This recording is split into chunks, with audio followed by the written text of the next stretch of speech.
Hi, my name is Mako Muzenda, and today I'm going to be talking about female African digital content creators. Now, first things first, who is a content creator?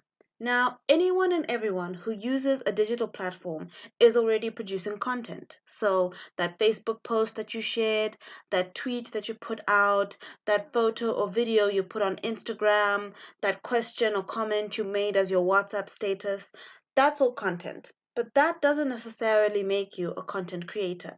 Now, there are three distinctions when it comes to establishing who a content creator is. The first is intentionality. So content creators are people who dedicate their accounts on their chosen digital platforms for specific content. So whether it's sharing a particular project, showcasing a talent, or highlighting certain information. So a baking channel on YouTube or a fitness account on Instagram, those would be content creators. The second is planning. Now, there's a certain regularity that comes with being a content creator. You have a schedule where you plan when to produce your content, when to upload it onto the chosen platform, and when to share it. And this means, whether it's every week, every 2 weeks, every Monday, and every Thursday, the people who consume your content, your audience, come to expect certain releases on certain days and at certain times. The third thing, and this is very important and I'll expand on it later, is monetization. So, with being a content creator, there is the opportunity for you to get financial reward or compensation for the content you produce. There are different methods of monetization and financial compensation, and I'll expand on them later on. Now, when it comes to the relationship between content creator and content consumer, specifically in the digital space, I'm using the circuit of culture model, which was created by Richard Johnson in 1986, I believe. And what it says is there are basically four stages in the production of media. So there's the production of the media itself. So whether it's shooting that video, taking that photo, recording that podcast episode. The second stage is the content itself. So this is the final polished edited YouTube video or the final polished edited podcast episode.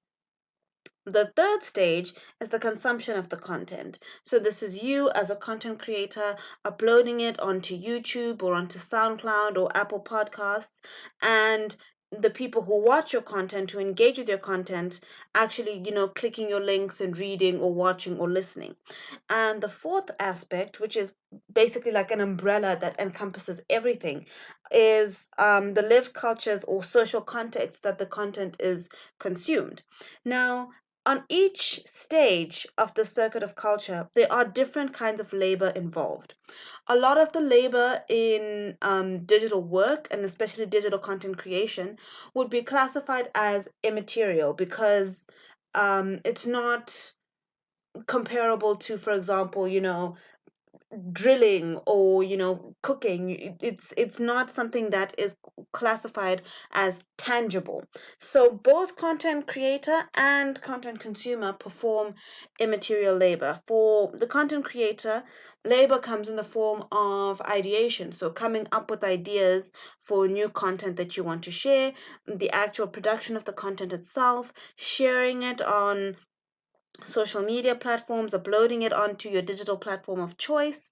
And on the side of the consumer, there's also an element of labor involved because it involves, us watching the content, maybe leaving a comment, retweeting or sharing, talking about it to our friends, and the different kinds of labor that are involved in different parts of the circuit are all important in making the work visible and popular and elevating the brand and significance and social capital of a digital content creator.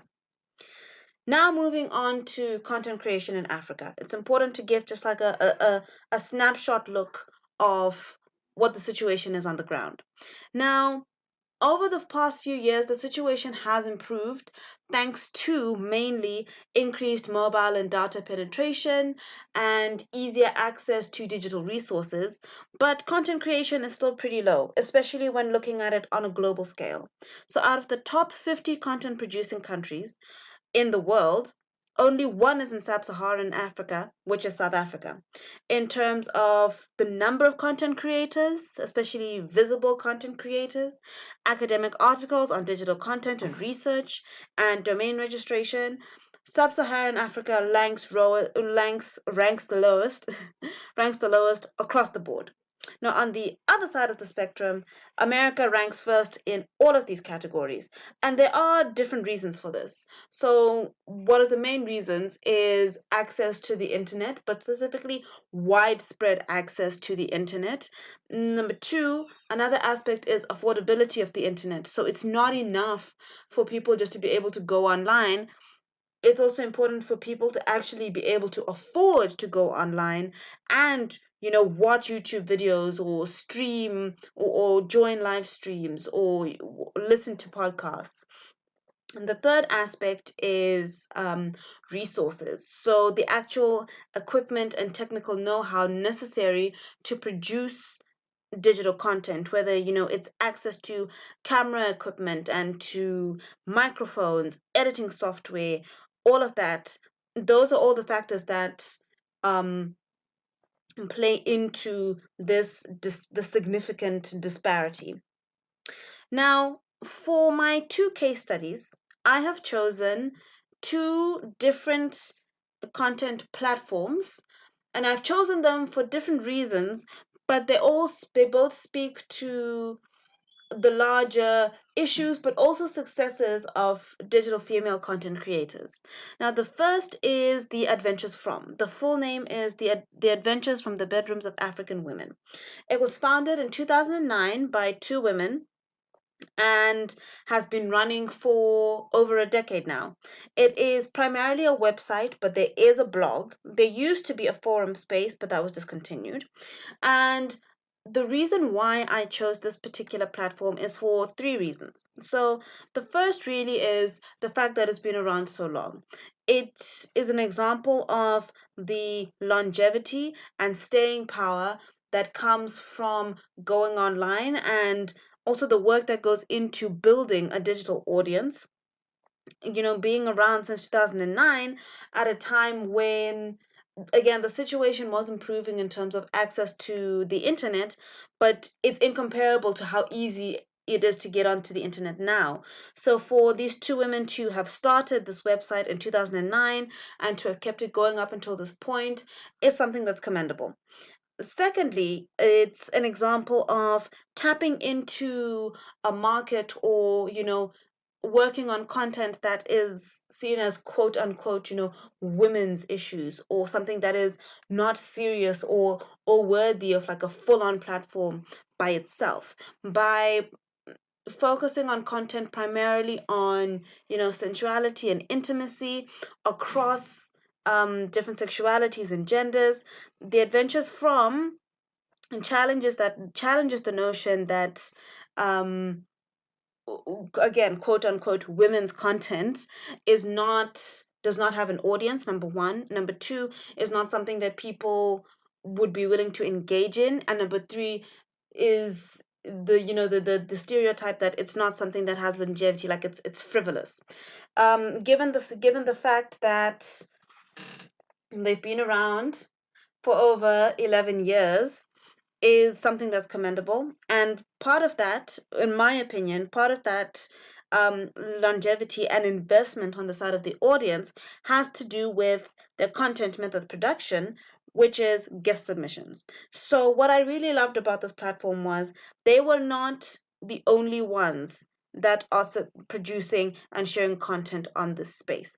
They have invited their audience to, in turn, become producers, to in turn become content creators. And that also breaks down the barriers between content consumer and content producer. It's not like we're watching the TV. You very clearly are the one watching the TV, and on the other side, they very clearly are the ones who are producing content. that line in this space is blurred. And that's really one of the benefits of the digital space. It has fundamentally changed the relationship between content creators and content consumers. There's a significant level of familiarity, and with that level of familiarity is an increased sense of investment in the work that's being produced. So by providing guest submissions and an opportunity for readers of the adventures from to also become writers, you are more invested in seeing the website succeed, to see the website grow and expand. And even though there has been a drop in submissions during this pandemic, which has affected a lot of industries, there is still this significant social media presence, which is another element that I found interesting about this particular platform, because they have also managed to produce content outside of their primary website. So, specifically in the form of Instagram lives and virtual seminars on Facebook, which have been ramped up since the pandemic began, they have displayed an ability to be flexible.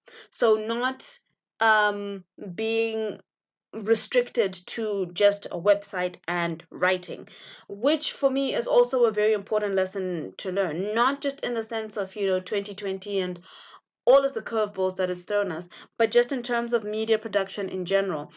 Their website is definitely like their first and primary source and space for content creation, but they have expanded into other media and into other platforms, and that has two effects. So first of all, it diversifies their content, so it's not just confessionals, and it's not just interviews. They're having virtual discussions. There's a knowledge sharing space as well.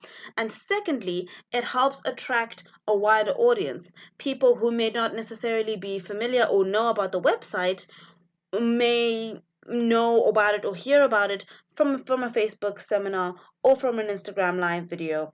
And that for me is really an example of marrying two platforms. Even in the digital space, websites and blogs are seen as more of the quote unquote traditional, because they were one of the earliest spaces. So combining the level of interaction and immediacy, real time immediacy of social media, with the reliability and somewhat like safety and anonymity of a website, in order to have the solid content method production plan that is still providing content, it's still engaging with your audience, you still have control and autonomy over the direction that you want the adventures from to take, but it's still dynamic and it's still changing. So this for me was a very interesting case study and a very interesting website to look at. And I will expand later on their financial models in terms of financial compensation, because as a website that's been around since 2009, it was also very interesting for me to see how they have managed to navigate that very particular space, which is still a gray area, so to speak, for a lot of digital content creation, specifically in Africa.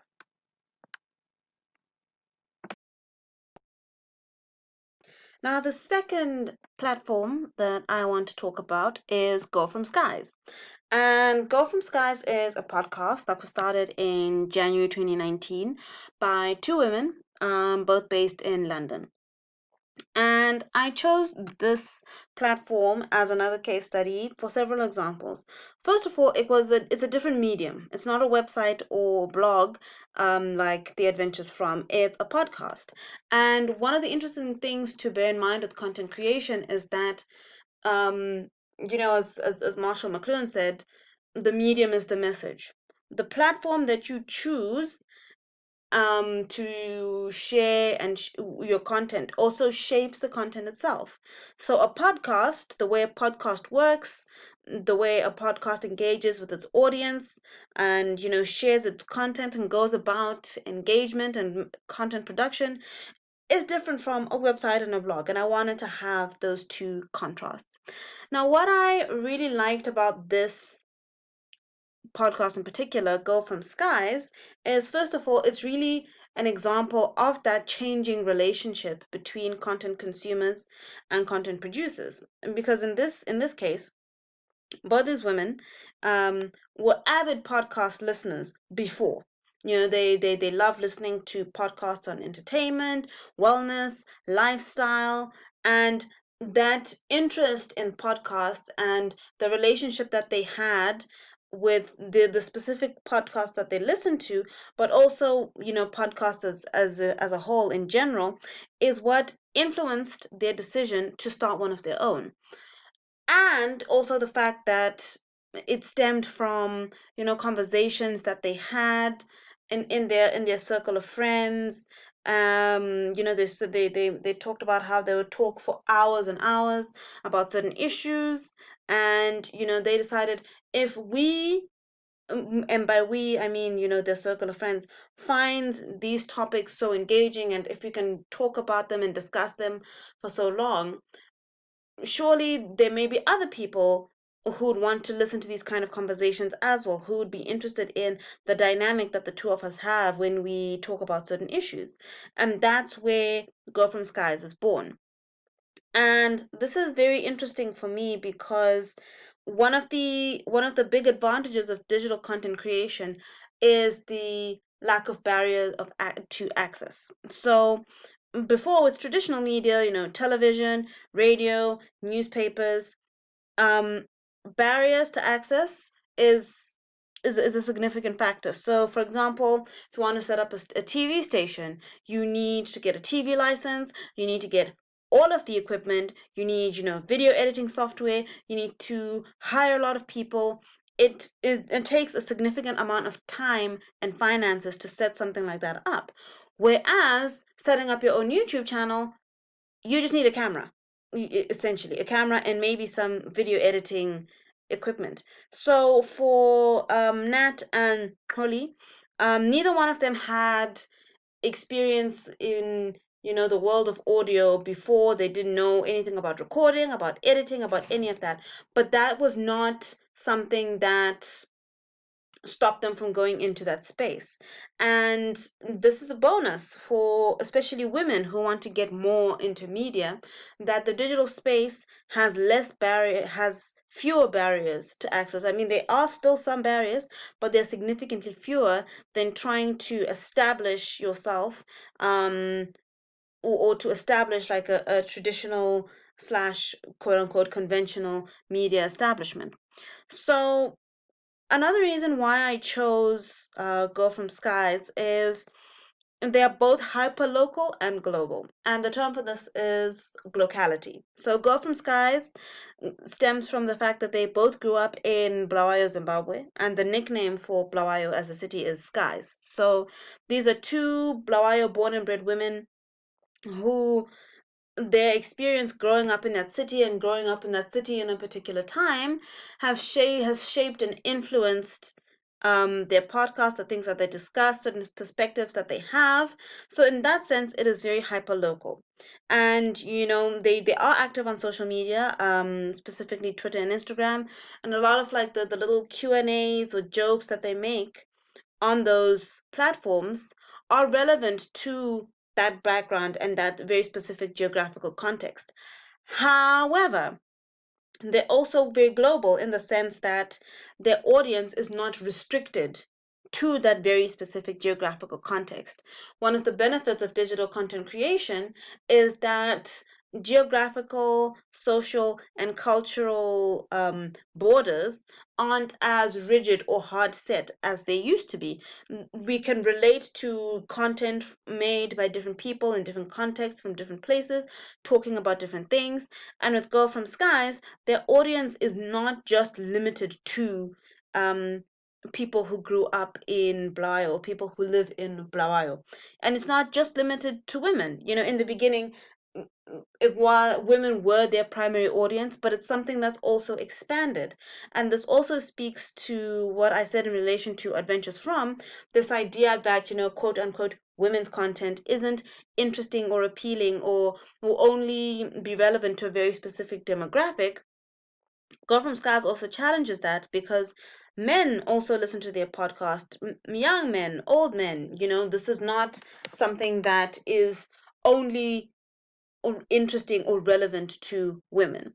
So this is where the locality comes in. They're both hyperlocal and they're global. They can appeal to a wide range of audience in different geographical and social contexts without necessarily betraying their origins or the local influences that have shaped their perspectives and are a significant part of their identity. Now, when it comes to social media, I did mention that they do have Twitter and Instagram accounts. But what I found very interesting about Girl from Skies is they said that social media obviously is important in terms of engaging with people. If people tweet to them, they'll obviously tweet back, and interacting with people on those platforms, but it is not the be all and end all of their engagement strategy, and that they recognize and understand that not everyone who listens to and enjoys and engages with their podcast is necessarily active on Twitter and Instagram. And I think that's also very important.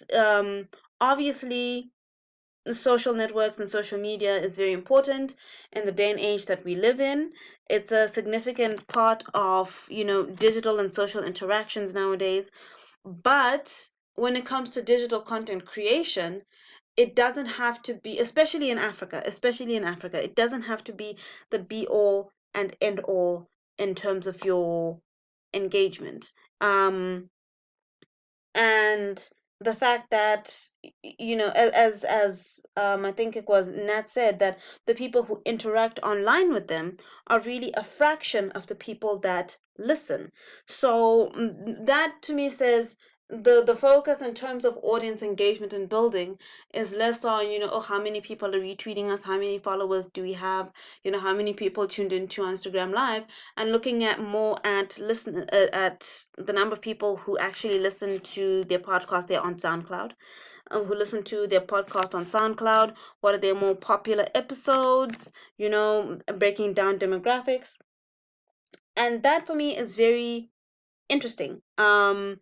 Because it shows again there are different ways of engaging with your audience, even in a digital space.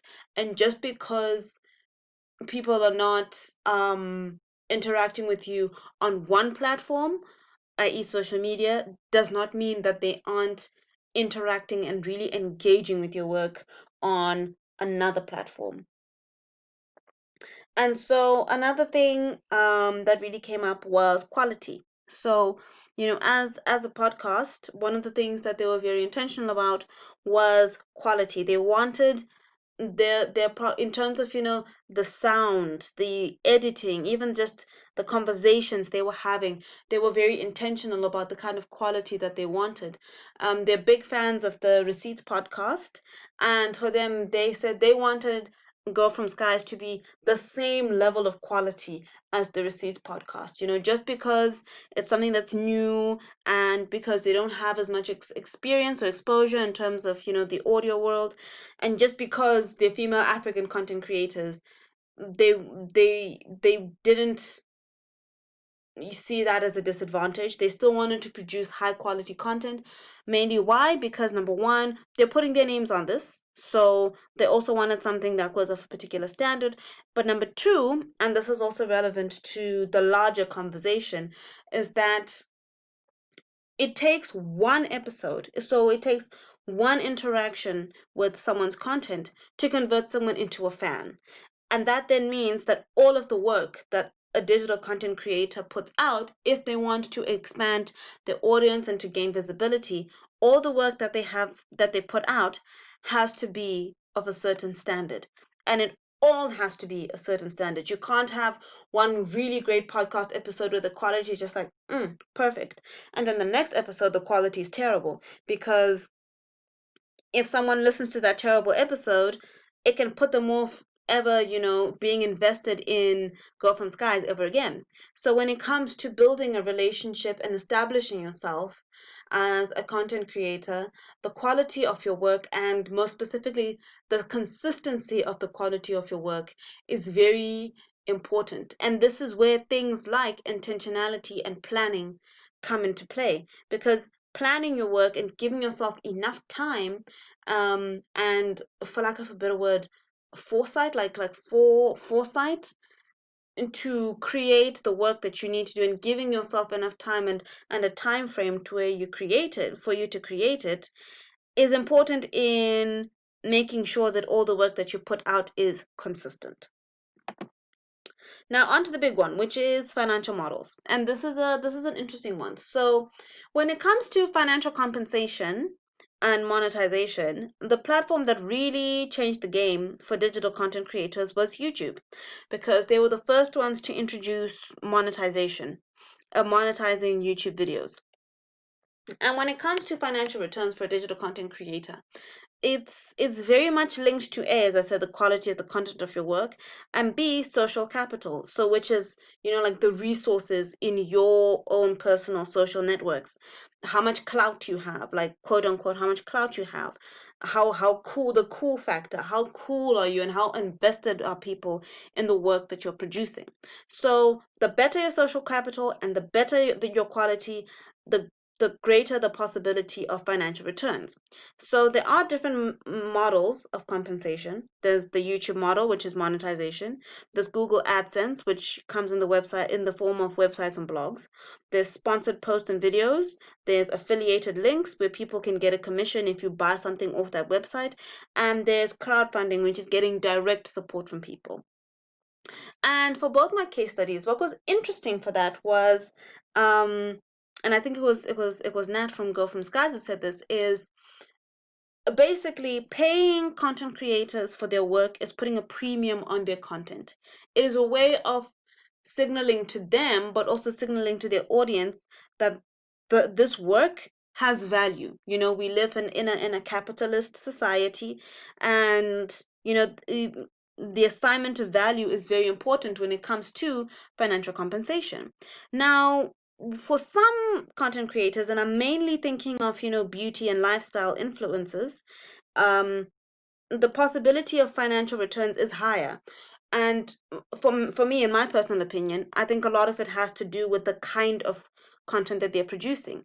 It's easier for a company like Revlon or Yardley to sponsor a beauty influencer, because number one, obviously the relationship between the company and the content that this influencer is creating are very strongly connected. And number two, if you have an influencer who says like, oh guys, I have a collaboration with Yardley, and their audience is more likely to support and consume both products. So both the influencer's work and Yardley's products.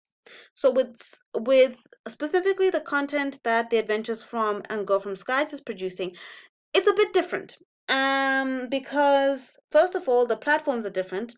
A podcast and a website versus like a YouTube channel or Instagram. That also kind of changes things. It's not, again, the medium is the message, and these two particular mediums kind of influence the financial models and the financial compensation that both these platforms are going to get. Now, both Go From Skies and The Adventures From have the direct method of financial returns and compensation. With The Adventures From, when the website began in 2009, it was self-funded. Recently, they did get a donor to, support the content method production and to pay honorariums to guest submissions. With Go From Skies, it's pretty similar. In the beginning, it was self-funded, so they covered everything. But they also have been receiving, audience financial support from their audience payments sent directly to their PayPal. So when it comes to, financial models and financial compensation with digital content creators, it's important to remember, or important to highlight, that it's really just, for me personally, my opinion, it's really just the next level of advertising. Like, this is like the evolution of advertising, so to speak. So, with traditional media establishments, newspapers, radios, television stations, one of their main methods of, one of the main components of their financial models was financial revenue. Was ad revenue. So people would either pay, for a spot in the classifieds, or a 30-second slot on TV, or a 60-second advert on the radio. And the businesses that advertised were basically guaranteed that people would listen or watch or read that advert. It was almost a guarantee, because that was all there was. Now, with the digital age, a lot of that was disrupted. And, one of the reasons why a lot of traditional media establishments have been struggling or facing difficulties in terms of their new financial models has been that significant loss of ad revenue, because a lot of advertising has moved onto the digital sphere. Think sponsored posts on Facebook or Twitter and Instagram. It's an easier and a cheaper way to reach a wide audience. Just pay for a promoted post and you're done. But with content creators, this is now like the next step in terms of advertising, where, you know, they approach people who have an established audience, and not just people who, consume the content, people who are actively invested in, who actively engage in it, such that if you were to promote a product, or, to give a particular brand or, thing a shout out in your work, your audience is likely to, check it out or to buy it. So this is what I mean when I say it is the next step in terms of advertising.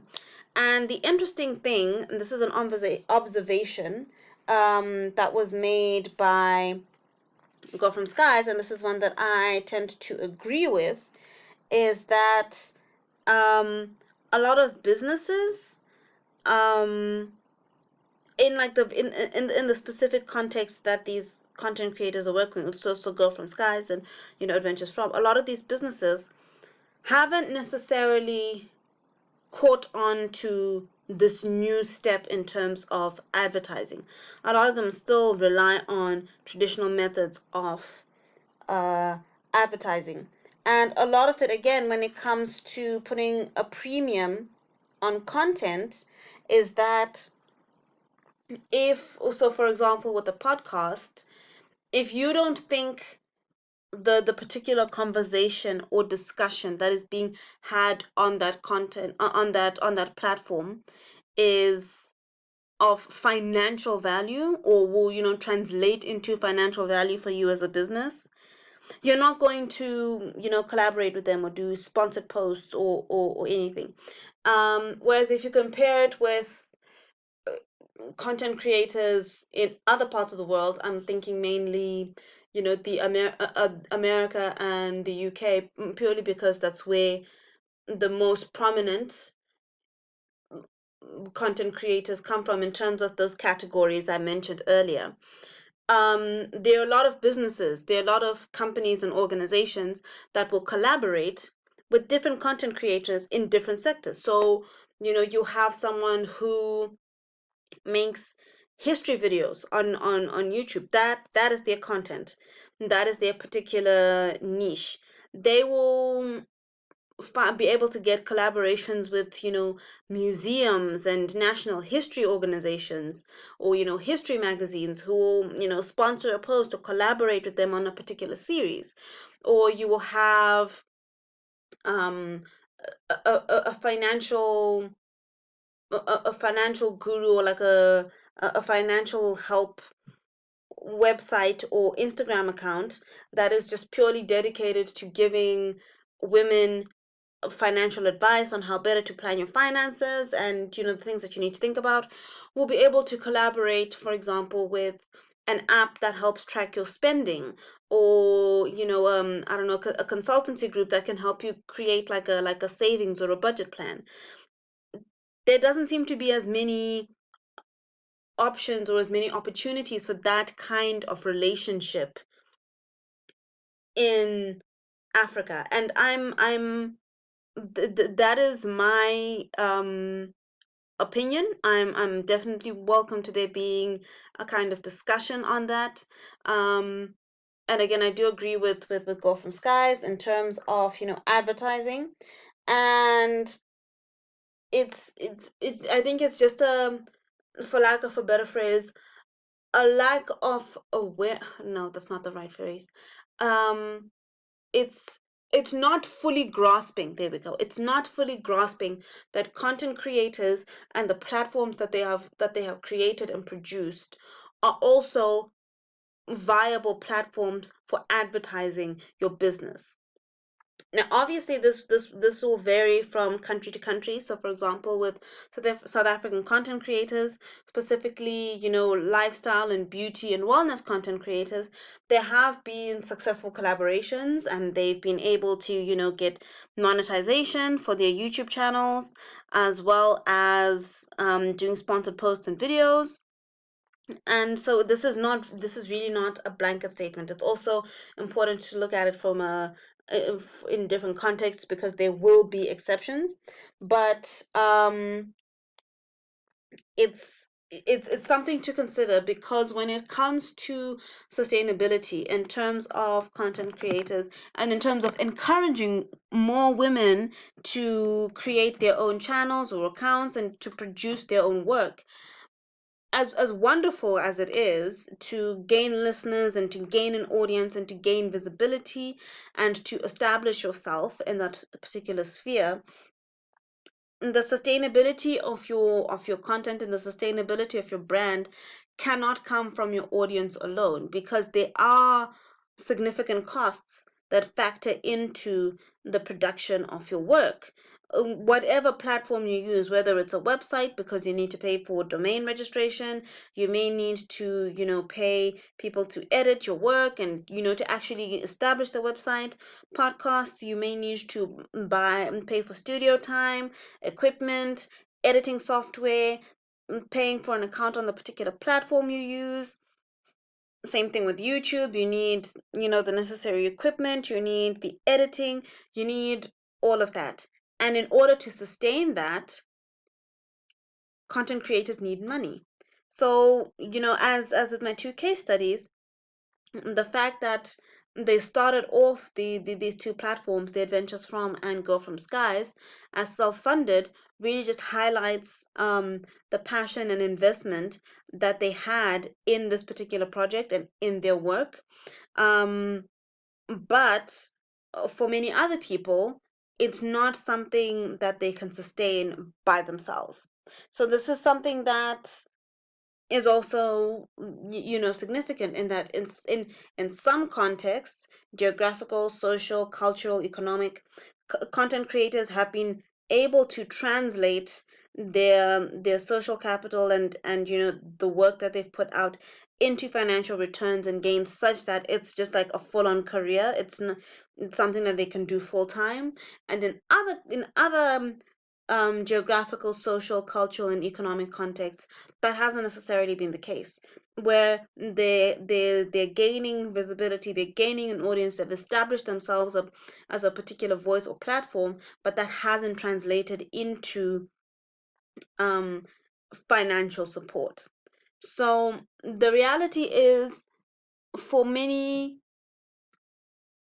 for women in 2020, wanting to get into the media, wanting to get involved in whether it's production or sharing or engagement of any kind, digital platforms have been a blessing. They've They've provided a space where women don't necessarily have to have a lot of like the technical know-how, don't have to have, huge sums of money or huge sums of or a huge amount of funding in order to produce the content that they want to produce, make the work that they want to make, and build an audience that is interested and invested in their work. But there's also concerns about how can this be made into a viable career for women? How is this something that is financially sustainable? And how can it be made into something that is not just financially sustainable but viable as well? And how can it become an established career route, so to speak? So in my research, it was just very interesting to do research on these case studies, to talk to the people involved in behind the scenes, the technical know-how, the backstory, the context, the things that they've managed to do well, the way that they've adjusted and changed their methods, but also some of the issues and sticking points that they still don't have a solid answer or counter to. And discussing the role of women, or the position of women in the digital space, it's important to recognize both, to recognize that yes, there has been a lot of work done in this space, and digital platforms and digital technologies can provide certain advantages for women who want to produce their own media. But on the other hand, is it something that is financially sustainable? And is it something that um, are the barriers to access, again, access to the internet and affordability? Are these issues that can be easily overcome? Are they that much of a hindrance? Um, so yes, this is something that I hopefully want to continue researching on, having discussions about, and engaging in, because this is a very like dynamic field. It's new in many respects, and I think it says a lot about things like audience building, the work that goes into producing digital content, what classifies and what's qualified as work, and the value that people put on digitally produced content, and the relationship between money and being a digital content creator. So thank you for tuning in. I hope this has been an engaging and illuminating conversation for you. I look forward to hearing any comments, questions, counters, disagreements, and thank you for tuning in.